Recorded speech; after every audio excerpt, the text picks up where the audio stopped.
YouTube channel, Quezon Province Realty TV. Okay, it's me again, Miss Geraldine Villarasa. Andito na naman po ako sa bayan po ng Guinyangan, Quezon. Meron na naman po akong ilolocate na isang property. Siya naman po ay beachfront.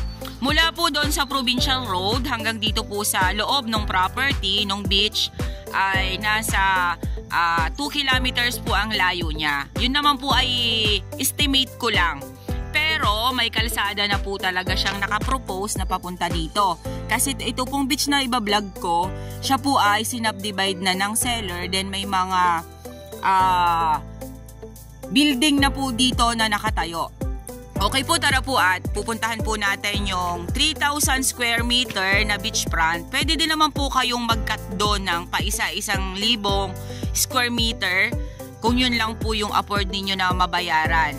Nga po pala, ang presyo po ng kada 1,000 square meter is 2.2 million ang 1,000 square meter. Okay po, tara po at pupuntahan po natin yung 3,000 square meter na beachfront. Okay guys, nandito na po ako sa 3,000 square meter na beachfront. Okay, yan pong natututukan na yan ng aking camera. Yan po yung 3,000 square. Ngayon, kung yung kaya nyo lang pong bilhin ay 1,000 square, tulad nga po kanina nung binanggit ko nung una pong pasada ng video ko, pwede ko po kayong mag-cut dito ng 1,000 square meter lang.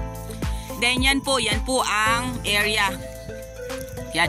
May mga sukat na po ito kasi marami na po ditong nakabili. Kumbaga po, ang bakante na lang po dito sa area na to is 3,000 square. Halos lahat na po ay meron. Then meron na rin po ditong kuryente. Ayan. Ayan po ang poste ng kuryente. Then eto na po yung dagat niya. Yan. Tara po, pupuntahan po natin muna yung dalampasigan. Dito po talaga sa Guinyangan, Quezon, magaganda po ang beach dito. Ito pong beach na to, mamuti-muti po talaga ang buhangin niya. Ayan po siya.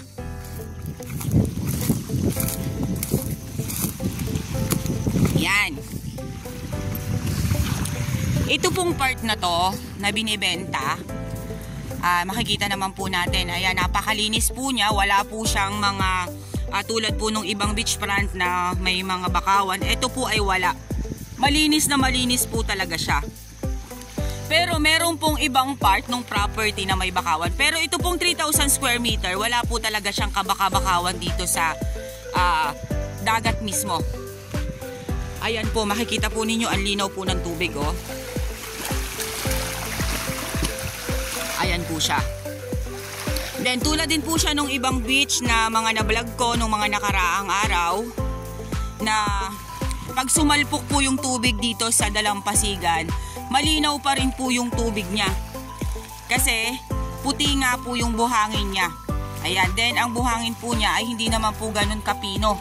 May mga ano din po siya, may mga bato-bato din po siya na maliliit. Kaya po maganda po talaga yung kalidad ng dagat niya. Yan pong dagat na yan, wala po talaga siya diyang kabato-bato. Nakita ko na po ito nung siya ay nawalan ng tubig. Kumbaga po ang tawag po dun ay hibas. Wala po siya diyang bato. Pure po talaga siyang buhangin yung nandiyan na yan sa may tubig na yan. Ngayon po kasi marami siyang tubig. Taib na po, papunta na po siya sa Taib. Naalala ko po, meron po diyang yung tinatawag na sagpungan, yung tubig alat at tubig tabang. Diyan po sa part na yan, may ilog po yan dyan sa tinuturo kong yan. Then yan po yung bakante na 3,000 square meter.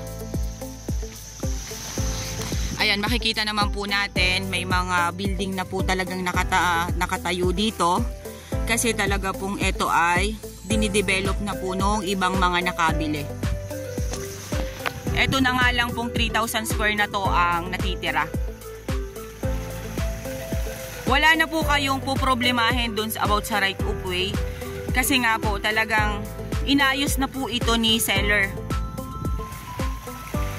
Yan po siya. Then, about naman po sa mga documents nito, naiayos na po nila lahat ito.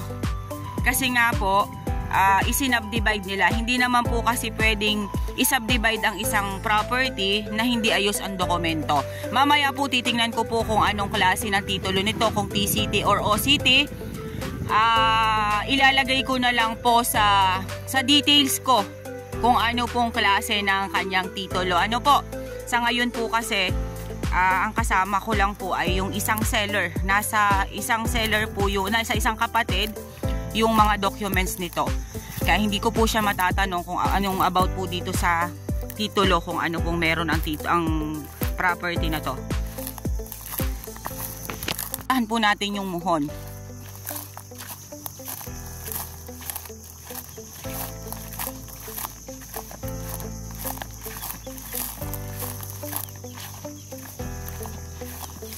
Ayan po, ito po ang muhon niya. Ayan, katunayan po na yan talaga ay na-subdivide na.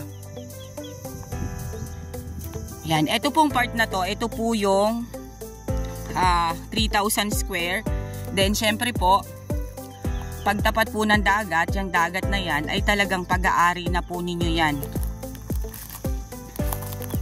Okay guys, tiningnan ko lang po muna yung kung ilan po talaga ang frontage niya dito sa dagat. Ano po, kada isang lote na 1,000 square meter ay 10 meters po ang frontage niya dito sa karagatan na to.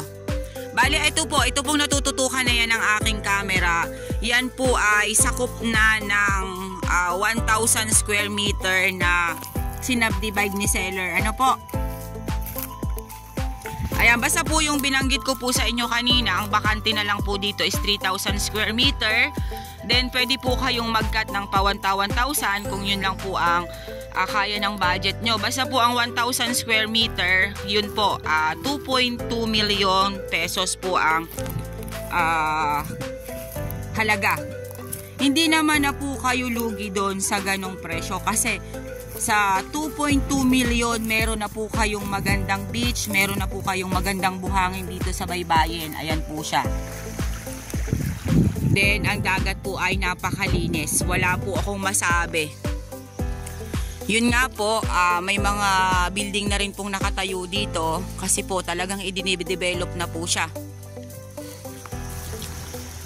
Ayan, isa pa pong pasada dito sa likod. Ayan. Okay guys, sabihin nyo na po ang property namin. Dito po ito sa Guinyangan, Quezon. 3,000 square meter beachfront. May mga muhon na po siya. Then, dinidevelop na rin po siya ng ibang mga nakabili dito. Yung 3,000 square meter na lang po ang natitira. Pwede po kayong mag-cut ng 1,000 square meter. Then, ang frontage niya po sa dagat kada 1,000 square ay 10 meters. Then, flatland po yung area. Ano po? Meron na rin pong electricity dito sa lugar and meron din po dito ang signal ng telepono. Okay po, ako po ulit ang inyong site locator, si Miss Geraldine Villarasa. Muli po akong maglalambing. Pa-like and share po ng aking mga vlog and pa-subscribe na rin po ng aking bagong YouTube channel, Quezon Province Realty TV. Okay po, thank you for watching!